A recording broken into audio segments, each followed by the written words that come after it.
quiet breeze drifted across the small front yard of an aging house at the edge of town, a house many people passed every day without ever noticing. Inside lived a man most had forgotten about, someone who had once given everything for his country but now spent his days in silence. His name was Walter Hayes, a 76-year-old veteran who had served in the Army decades ago. Time had taken away many things from him, his mobility, his family, his friends, but the one thing it hadn't taken was his sense of dignity.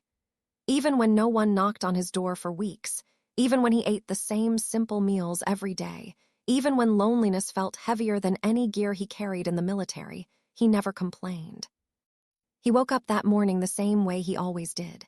The house was cold. The air smelled faintly of dust and old wood. He brewed weak coffee, the kind he could afford, and stared out the window at the empty street. His doctor had told him to join community programs, socialize, try to connect. But Walter didn't know how to be part of a world that seemed to have moved on without him. He didn't know that something extraordinary was about to happen, something that would bring back a light he hadn't felt in years. All he knew was routine, and routine never prepared him for surprises. Across town, 3 strangers were watching a short video that had quietly gone viral. It showed a brief clip of Walter standing in the grocery store a week earlier. Someone had recorded him struggling to count coins, trying to pay for simple groceries, eggs, bread, instant oatmeal, and canned soup. The person filming had added a caption, "This veteran should not be living like this." The clip wasn't meant to shame him. It was meant to wake people up. And it did. The 3 strangers, Emily, Jake, and Marcus, were not related, not coworkers, not part of any organization. They were simply 3 ordinary people who had seen something that touched them so deeply they couldn't forget it. None of them knew the others had also decided to do something. But fate has a strange way of pulling people into the same moment at the same time. On that morning, Walter was sitting in his recliner, watching dust float in the sunlight, when he heard a knock. It was so unexpected that he startled. Hardly anyone ever visited. He opened the door slowly and saw 3 people standing on his porch, each holding something different: bags, boxes, envelopes, and each wearing an expression of kindness he hadn't seen directed at him in years. "Mr. Hayes," the woman in front asked softly, "we were here because we saw you in that video. We hope this isn't intrusive. We just wanted to make sure you're okay." Walter looked from one face to another. He felt a mix of confusion and embarrassment, but he didn't sense pity, only genuine compassion. They introduced themselves and explained why they had come, but before they stepped in, they asked for permission. Walter hesitated. He wasn't used to letting people into his life, but something in their sincerity broke through the wall he had built over the years. He nodded and opened the door wider. They walked inside and quickly realized the truth behind the video wasn't exaggerated. The house wasn't dirty, but it was barely furnished. The shelves in the kitchen were nearly empty. The air was cold because Walter rarely turned on the heater. Bills were simply too high. Still, he stood tall, as if he didn't want anyone to think he needed help. Emily placed the grocery bags on the table and spoke gently. "We brought you some food, fresh stuff too. Fruits, vegetables, chicken, and some things you used to like, your favorites. We did a little searching." Walter blinked. "My favorites?" She smiled. "Peach cobbler. You mentioned it once in an interview you gave years ago. It wasn't hard to find." Jake carried a box filled with warm blankets, toiletries, and winter clothes. Marcus held an envelope with donations from people online who were moved by the video. They had raised more than Walter made in months. The old veteran's hands trembled as he reached for the envelope. "I can't take this," he whispered, shaking his head firmly. But Marcus stepped closer. "Sir, you spent a lifetime serving a country full of strangers. The least we can do is show up for you when you need someone." For the first time in many years, Walter felt something powerful surge in his chest, an emotion he thought he had forgotten. He sat down because his knees felt weak, and to everyone's surprise, tears flowed down his wrinkled cheeks. He wiped them quickly, embarrassed, but Emily knelt beside him. "It's okay to let people care about you," she said. "You deserve kindness just as much as anyone else." Walter tried to speak, but his voice cracked. "All these years," he whispered. "I thought no one remembered." Jake shook his head. "We remember. People remember more than you think. Sometimes they just need a reminder."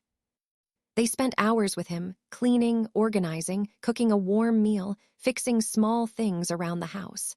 When they opened the fridge, Emily paused. All that was inside was half a loaf of bread and a small jar of pickles.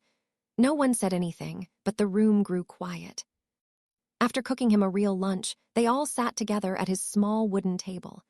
As they ate, Walter began telling stories, quietly at first, then with growing comfort. Stories from his youth, his time in service, the friends he lost, and the memories he cherished. The strangers listened with full attention, never interrupting, never rushing him. It had been years since anyone had asked about his life. When he finished, he looked at them, his eyes soft but filled with deep emotion. "Why me?" he asked. "Why would complete strangers come all the way here just to help me?" Emily placed her hand over his. "Because you matter, and because kindness doesn't need a reason." Later, when they told him that they had arranged for someone to check on him weekly, for meal deliveries, and even for his heater to be repaired for free by a local volunteer, Walter covered his face with his hands and cried again. Not from sadness, but from overwhelming gratitude. As the day ended, the three strangers stood at the doorway to leave. Walter walked them out slowly, the winter sunlight warm on his skin. He looked at them with a smile that hadn't appeared in years, a smile filled with hope, relief, and connection. "Thank you," he said quietly. "You didn't just bring food, you brought me back to life." But the story didn't end there. When the strangers posted an update about their visit, the video exploded. People from across the country sent letters, supplies, and donations. Veterans, organizations reached out to provide long-term support. Neighbors who had never spoken to Walter before knocked on his door and introduced themselves. Kids from the local school made cards thanking him for his service. Local restaurants offered meals. A barber came to give him a free haircut every month. The ripple kept growing. One act of kindness had turned into a chain reaction. A week later, when the three strangers returned to check on him, they couldn't believe the transformation.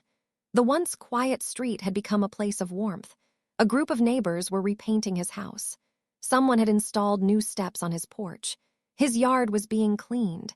People waved as they passed by. Walter stood at his door, watching it all with disbelief. "I don't understand," he murmured. "All I did was live my life." Emily shook her head.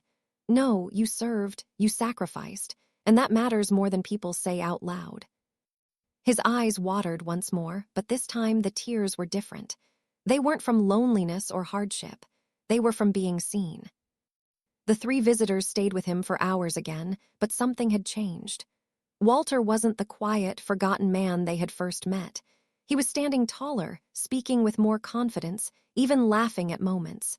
When he walked them to the door again, he paused. "You gave me something I thought I'd lost forever," he said. "You gave me hope."